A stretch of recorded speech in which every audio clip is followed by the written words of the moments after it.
Good evening. It is Monday, June 5th, 2023. This is Sports Talk Live with Nick Burt. We got a busy day today. A lot of things to talk about. We're back from a weekend where it wasn't as busy as the weekend before. We're starting to get down to the grind of only, a few sports on. But we keep moving, and we got a lot to talk about today. We're going to get into the NBA Finals, a little bit of NBA news. Stanley Cup Finals are on right now. It is 2-0 Vegas Golden Knights after the first period. There's obviously some things to talk about in that series. There's some NHL news. There's NFL news. Got to talk some soccer, and, let's get into this. So, last night, the Heat steal Game 2 in Denver, 111-108. The series is now moving to Miami for Game 3. Stunning performance from Nikola Jokic last night, 41 points, only 4 rebounds though. The Nuggets lose their first game at home this playoffs. They were 9-0 up to this point. This was a very interesting game because I felt if the Heat were going to win games in this series, it would take massive Jimmy Butler performances. He had a good performance last night, but it wasn't outstanding. Like, it wasn't what you would expect out of a Jimmy Butler performance to win a game. Mostly, the help to Miami winning this game is off their bench and their bench of undrafted players. I mean, if you think Max Strus, Gabe Vincent, who is starting, but you got Duncan Robinson, Caleb Martin, just Kevin Love, all these players. They're just, it's amazing what depth can do for you going into a game like that where it feels like you need to win. And those players stepped up when they needed to. And you could just tell that there was a difference in that team compared to the Nuggets. I'm not saying the Nuggets have a terrible bench, but I mean, their bench, I don't think is as good as the Heat bench because we saw what the Heat bench did last night. They won them that game. Like I said, Jimmy Butler, not outstanding performance last night, but it was good enough to get them where they got to. This game, I mentioned for Game 1, it felt like the Heat never had a chance of winning that game. Like, they were in it, but they never were really in it. This game felt completely different. The Heat, I felt like, somewhat had control the whole game. I mean, the Nuggets got back into it. They had a lead at a point, but just they never gave up, the Heat, and they pulled it out. I'm surprised because of Denver being undefeated in Denver this playoffs. And if you go back to the regular season, they were like, I think including games Jokic played in, they were 11-0 since like March 25th or something like that. So Denver really made that a place to where opponents go to lose, basically, because they were just so good at home. So they always say a series never starts until a team wins on the road. This series has officially started. We're now headed to Miami. It's going to be Game 3, I believe, will be Wednesday night. I don't think it's tomorrow night. I believe it's Wednesday night. It will be interesting to see because that Miami crowd it's different. It is very different. It's going to be a fun one to watch. We're still waiting on that Jimmy Butler breakout performance that we always expect from him. I mean, it's got to come at some point, I think, in this series. These playoffs, he's looked like an outstanding player. I believe he was averaging 38 points a game against the Bucks that first round. I mean, he was on that trajectory for each series, and then for Game 1 and Game 2, or for Game 1, I think he only scored 13 points.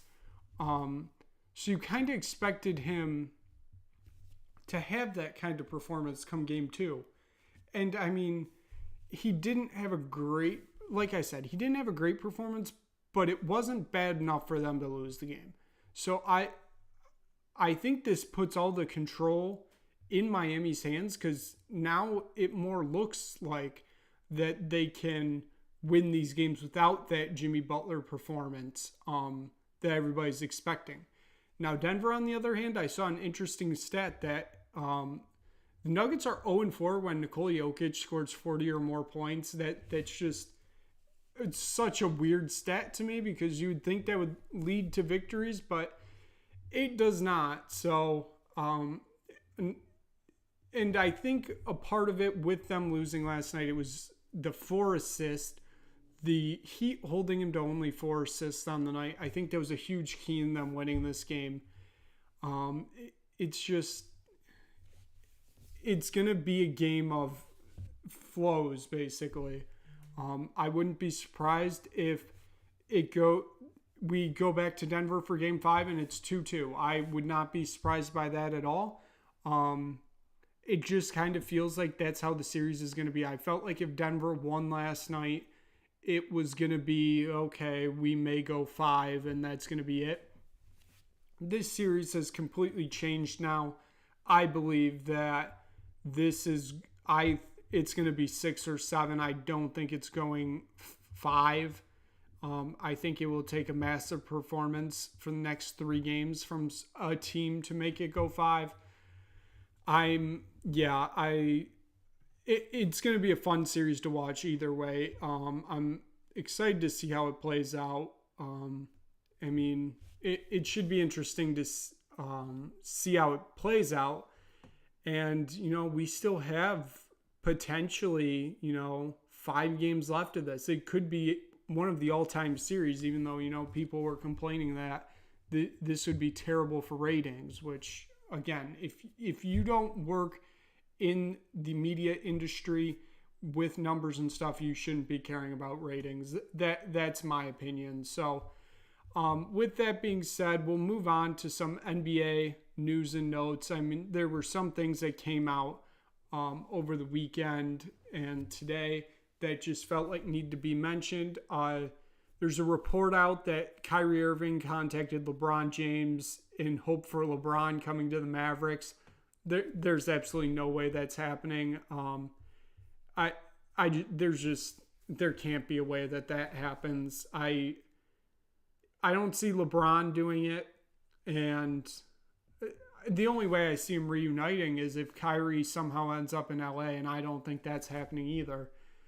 But, I mean, crazier things have happened. I don't see LeBron going to Dallas. It would just be a very odd move. Obviously, they would be creating their own big 3, but at this point in LeBron's career, I don't know if that would be LeBron as he is now. I don't know if that would be enough to push the Mavericks over that line, because you got to remember, they missed the playoffs this year. Now, you can say they somewhat tanked at the end of the year, so they didn't have to play in the play-in, but they still missed the playoffs nevertheless. So it's going to be, I think this is basically just a talking point that somebody wanted to put out there, and there's really no huge news to this, but it's something to monitor, I guess. Other news, there were reports coming out over the weekend and today that once the TV contract is done for the NBA, which should be sometime before the end of this year, then it's moving towards expansion talk. And it seems like expansion is a foregone conclusion when it does get brought up. And it seems like the early candidates, which to the surprise of nobody, is Seattle and Las Vegas. I do believe expansion is coming. Probably 2026 at the earliest the teams would enter the league. I 100% believe it's coming. I 100% believe it will be those 2 cities. I don't really think there's any other city right now that has the infrastructure in place to do this. So it's going to be those two. That means somebody's going to have to move to the East. I believe the early candidates probably would be Minnesota, Memphis, and New Orleans. Obviously, who knows how that would work out with which team would move over. But it seems a foregone conclusion that when expansion happens, it's going to be Las Vegas and Seattle. It will be interesting to see how Vegas one plays out. I mean, they've adopted the Golden Knights, but the Golden Knights are their first team. I wouldn't say the whole camaraderie is there yet for the Raiders. I don't know if it will ever be there. It kind of just seems like it was another, feather in the cap for them. And the Raiders have like a big traveling fan base, so that's also kind of hard to tell how much the Raiders are getting integrated in the local community. And then with the incoming of the A's, most likely, I mean, the A's are the A's, so it's really going to depend on what type of A's team they put out there. If Vegas, becomes that, like, they rally around the A's, highly doubtful, but you never know. It's, like I said, it seems like a foregone conclusion with those two. I don't see any other city coming in. If, like, a city like somehow Mexico City bids, I would see the NBA looking at that over maybe one of those two cities. I don't think that would happen, though. It really doesn't seem like there's any other cities that would be vying for a bid right now other than those two. And yeah, I think it's pretty obvious that Seattle will be the one that gets it. And Vegas is the one that's going to bring the money. So I think it's going to be those two. So moving on, like I mentioned, Stanley Cup Final is on right now. I'm just going to bring up the NHL news and notes because we'll talk about it in here. Game one, we kind of saw a rusty Florida Panthers team. Like I mentioned, it was they were there, but they weren't. The third period, it just fell apart, and it looks like it's carried over into today. And like I said in the previous segment, it's not a series until a team loses at home. It's getting close to that point right now because the Panthers have to show something in this second and third period of game two for me to believe that they have a chance in this series. But they had a really good first period on Saturday in game one. And then the second and third period, they just, it fell apart, and it doesn't look like they've found it since. It's just... this Florida Panther or this Vegas Golden Knights team it looks so different right now compared to the Panthers. That rest, it was like 10, 11 days for the Panthers off, and you could just tell that period of rest, it was just a little bit too much for them. They were a hot team, and they really cooled off, and they're really going to have to do something special within these games for me to believe that they have a chance of winning this. I think it is going to end up being Vegas. I mean, at the trajectory we're going right now, they're going to need 2 more wins after tonight. I think Vegas can get that done. Now, obviously, we'll be moving the series to Florida for Game 3. It could be a completely different scene in Sunrise, but, I mean, it looks like the Panthers' luck and energy has run out, and they had too long of a break. And, I mean, you can't really blame them for that, but it also does kind of suck because they were on a great run, like I said. So, NHL news and notes, some things from this weekend and today. The Blue Jackets are intending to hire Mike Babcock as their head coach once his contract with the Maple Leafs expires on June 30th. I did not think Mike Babcock was still being paid by the Maple Leafs organization. Obviously, he got fired early 2019, I believe.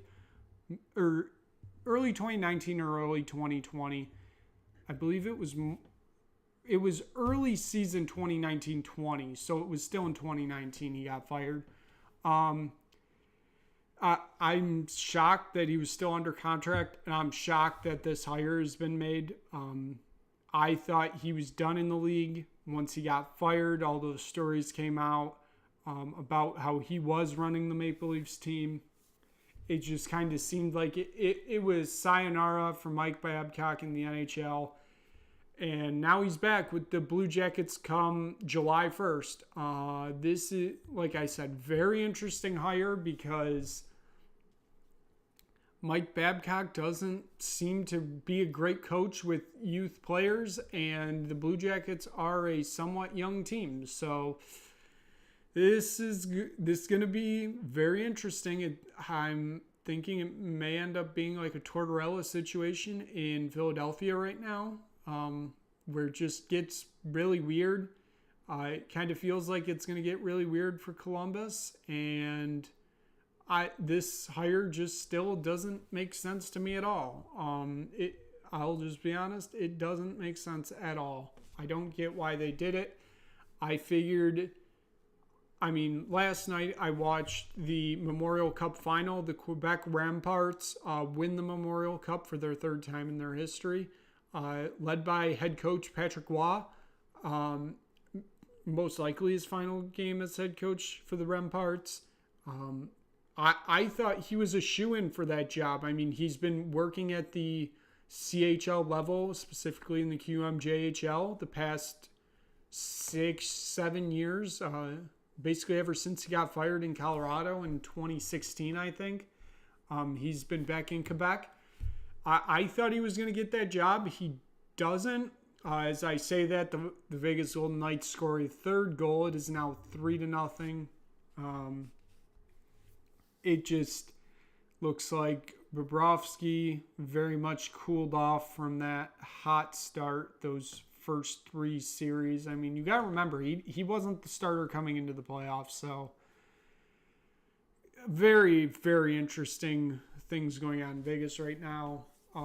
But with Patrick Roy, I thought he was going to be a shoo-in for the Columbus job. It just kind of felt like he would fit there. They're trying to go younger, and I felt like Roy would be a good option for that, given that he's been coaching at the CHL level, and they didn't. I wonder if his name gets brought up for the still open Rangers job now. I don't know if it will, but I feel like that might be a good hire.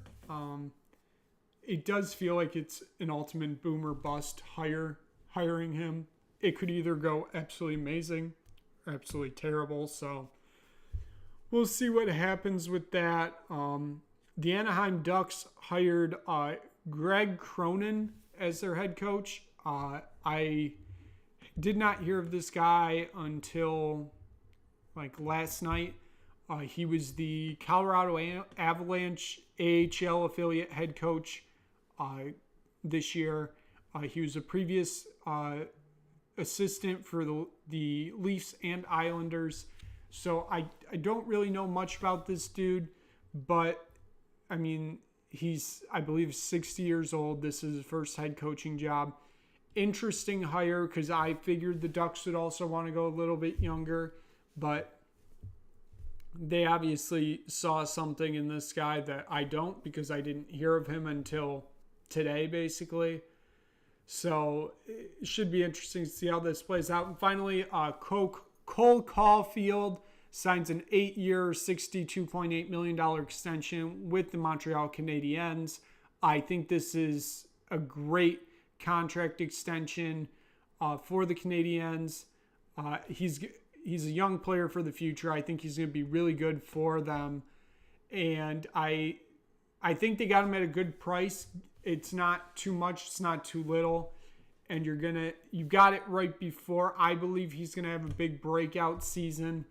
And like I said, I think this is great for the Canadiens. It's a player to build on for your future. And he's one of the future, maybe even now, faces of the franchise, given how young the team is going in Montreal.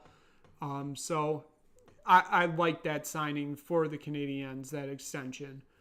So given that, we'll do some NFL news and notes because there was some news coming out, within this time frame. We haven't talked about a lot about the NFL here because there just hasn't been much going on. First one was today. The Buffalo Bills broke ground on their new stadium, like $1.5 billion stadium. Still boggles my mind that it's $1.5 billion. Taxpayers are paying $800 million of it or something like that, and it's still an open-air stadium. Absolutely baffling to me. It feels like once every other year they have to have a game moved because of too much snow. So you would think that you'd put a roof on your stadium so you could still play those games, but obviously not. I'm not smart enough to run an NFL team and build a new stadium, I guess. And they'll obviously say, oh, well, cost would have been raised with a roof. Well, again, if you're spending that much with taxpayer money, I feel like you should probably put a roof on it so it can be used more often than 8/9 home games a year, and that's about it. We got the comment saying from my friend's side that the roof could have been a weight thing, also possible, but it's still, I feel like you could figure out something with a roof for Buffalo, given that, it snows there a lot. So, whatever. I don't run the Bills. I don't. So there was also some stadium news that the Bears may be abandoning their plans to build their stadium in Arlington Heights. They obviously, in February, announced that they bought the Arlington Heights racetrack to build a whole stadium campus there. Now it's seeming like they're kind of looking in other places. Will be interesting to see what happens with that because it seems like Arlington Heights was kind of set in stone as the next home of the Bears. And now it's looking like they may be looking elsewhere. It doesn't seem like Soldier Field is going to be the long-term home of the Bears. It seems like they do want to move somewhere with their own building that they control in the near future. It's just dependent on what Chicago suburb they end up in. And I'm not huge on the Chicago area, but I felt like with the Arlington Heights, you purchased the whole racetrack and the race facilities around it that would have been much more than big enough for what the Bears wanted to do. So, we'll see what happens with that. I still think they end up in Arlington Heights. You already bought the racetrack. Are you really going to just give up on it after that? So, it's going to be interesting to see what happens with that. The Bills are signing Ed Oliver to a 4-year, $68 million extension. Another one, I think that's a good extension from the Bills' perspective. Should be interesting. I think it's an interesting contract because I feel like it may be a little bit overpaid, but I don't think it's majorly overpaid. It should. I don't think it will really matter, but the Bills have some interesting things coming soon cap-wise. They got a lot of people to pay. Ed Oliver was one of the first ones, and we'll see where that goes. And finally, news came out this afternoon that the Indianapolis Colts are confirming that the NFL is investigating one of their players for possibly gambling. The Vegas Golden Knights just scored again. It is now 4-0. We are 12:50 left in the second period. You gotta wonder if Alex Lyon will be in net now, if Paul Maurice will pull Sergei Bobrovsky. This is just turning into an absolute disaster for the Florida Panthers tonight. Wow. That he's just, Hill for the Golden Knights is just making outstanding saves this playoffs. And it's just, I don't know I said it. I think this team just got really cold. And I mean, the Golden Knights had a few less days off, but the Vegas Golden Knights just looked like the much better team. So I'm and they have pulled Bobrovsky. It is Lyon going in. It's going to be interesting to see how this plays out. This is obviously what happened Game 5 with Boston. They pulled Lyon for Bobrovsky in what felt like a must-win game. And now they're doing the opposite. We'll see how this plays out. Back to the NFL. The NFL is investigating a Colts player for possibly gambling and could be possibly gambling on the Colts. That could get very interesting very fast if that is true. The NFL has already cracked down on players just gambling in general. That's not even, on their own teams, just betting on college games in the facility. If they're betting on their own teams, that's going to be, you're done. You're done. It's, the NFL is going to have a very, very no-nonsense, it's going to be a no-nonsense with them. He's going to be gone out of the league, whoever it is, and it is going to be over for him. He can go. I don't even know if he'll be able to play in the XFL or the USFL. We saw a player in the XFL get kicked out of the league because he was sharing playbooks with the opponent. I mean, you can't do that either. So, just interesting decisions all around. And finally tonight, we will do a quick kick around the pitch. We had some interesting things happen this weekend. One of the most interesting title finishes I've ever seen. In the Belgian First League, it was 3 teams coming down to the final. It was Royal Union Saint-Gilloise. It was Royal Antwerp. And it was KRC Genk, I believe. All were within a point of each other going into the final day. The way the Belgian championship works, it's weird because you play a full year and then you break off into tournaments. So it was those 3, and then Club Brugge were in the championship bracket, I guess. And they were all playing on the final day, obviously. St. Gilloise was playing, it was Club Brugge, and the other 2 were playing in the other game, obviously. St. Gilloise was up 1-0 going into the 89th minute. The other game, I believe, was 2-1 to Genk. And with that result, it would have been St. Gilloise winning the title. St. Gilloise concede. It's now 1-1 in the 89th minute. Genk is now going to win the title. Then we go to stoppage time. Club Brugge score a second and a third. So now St. Gilloise is out of the championship contention. They are now out of Champions League contention. So they are now in the Europa League playoffs. And then in the 90th plus 4, so the 94th minute of stoppage time, it was Toby Alderweireld, former Tottenham player, he's, I believe, an academy player from Royal Antwerp. It's his hometown team. Puts the ball in the back of the net. It's a tie game there, and that puts Antwerp in the title. They win the title, their first one in 66 years. It was just an absolutely outstanding finish to their season. One of the best finishes I've seen in a long time for a league. You had 3 teams going into the final day.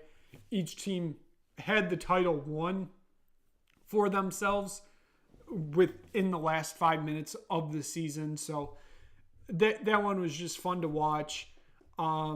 We had Serie A on yesterday. We already knew that it would be Napoli that win the title. That they do, obviously. They lift the trophy. France ends yesterday. Spain ends yesterday. France was interesting, kind of, because PSG ended up losing. So they only won the title by 1 point, but they still won the title. But for a team like PSG to only win by a point, kind of interesting, but, you never know. Messi seems out he is out at PSG. It's now a question of where he goes. Saudi Arabia is throwing an absolutely massive bag at him. Interesting news out of Saudi Arabia is that the top 4 teams in the Saudi Pro League right now, which are Al Ittihad, Al Shabab, 2 other Al teams, the 4 biggest teams in Saudi Arabia are now owned by PIF, the public investment firm, which is the group that owned Newcastle. So now the government of Saudi Arabia owns the 4 biggest teams in Saudi Arabia, which means they are now funded by the richest people in the world. So we are now probably witnessing the beginning of a live type era in soccer. I mean, we saw Karim Benzema. He is headed to Al Ittihad. Next year, he's getting paid like $300 million or something like that. It's an absolute insanity amount of money. It will be interesting to see how it plays out, because I kind of feel like Saudi Arabia is now supplanting what MLS used to be, which was a retirement league. You go get a lot of money, you play in America, and you retire. Well, you're not playing in America now. You're getting a very much larger bag of money than what you would get in America, and you get to retire with a absolutely ginormous bag of money. So they really want to develop this into a top 5 league in the world. I don't think it's gonna happen. This really does feel like what the Chinese Super League was trying to do, and that just crashed and burned. Now, I think PIF in Saudi Arabia have a lot more money than the Chinese Super League have, so there is a good chance that this does play out well for them. But, I mean, we'll see what happens with that. Zlatan Ibrahimovic announced his retirement yesterday. As they say, Zlatan did not retire from football. Football retired from Zlatan. A legendary career from a legendary man. And as I mentioned, Karim Benzema is headed to Saudi Arabia. It seems like the main target for Real Madrid right now for their number 9 spot is Harry Kane. Would not be surprised at all if he goes. It's going to be interesting to see what kind of money Daniel Levy can get from Real Madrid. Feel like we're looking 90 million, 100 million pounds type transfer here. Harry Kane's got 12 months left on his contract. It doesn't really seem like he would be thrilled to re-sign, just because Tottenham they don't have a direction right now. So we'll see what happens with that.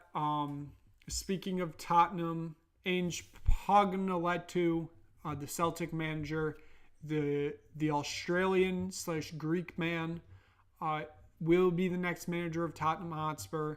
I will admit I've completely bought into the hype on Ange. I think he's what this club needs. He's going to play attacking football, which is what this club has needed since Pochettino was fired, sacked, whatever you want to say, in 2019, because then we had Mourinho, very defensive. Nuno I don't even know what to consider Nuno. And then you had Conte, also defensive. You get bought up in the propaganda when you see all these videos of the football he's played. Now, again, I have made statements before that my grandmother could win the league with Celtic. It's true, but watching where the Celtic team was before he came in to where he is now with this Celtic team, it does look like a completely different Celtic team. given that, I don't think it ends up working out at Tottenham, just because nobody ever works out at Tottenham. This is a graveyard for anybody that comes here. It's going to be interesting to see how it plays out. It seems like it's going to be a long summer ahead. A lot of departures ahead. Maybe not a lot of purchases ahead. It's kind of sounding like, you might not get a lot of money, Ange, to spend. So we'll see what happens. I'm sure it will be just an absolutely thrilling ride for me as a fan. And yeah, should be entertaining, as the Rare Valid Point, aka Sai, is saying. I am the only man who can save Tot. I don't know about that, but yes. Just let me get my FIFA license or my UEFA license, or maybe I'll end up like Will Still and I'll go coach over there, and Tottenham will pay a fine every game I play or coach because I don't have my UEFA license. So you never know what can happen with that. So that is going to be it for today. Not much else going on. As I mentioned, Vegas is now very much up 4-0 on the Florida Panthers. Tomorrow we got a special episode. We will be doing a full Europa Conference League final preview with a good West Ham friend of mine in the comments, the Rare Valid Point, Sai himself. He will be on the show tomorrow. Like I said, special show. We will preview this final. We'll probably talk about West Ham's future this summer. Talk about how they're going to lose this final. How Fiorentina is just going to, put up 3 or 4 on them. And yeah, so that's it for tonight. We will we'll wrap it up here. We will see you tomorrow, I guess, and then we'll see you Wednesday. It's gonna be a long few days. TV just went out, so that must mean it is time to end. So have a good night, and we will see you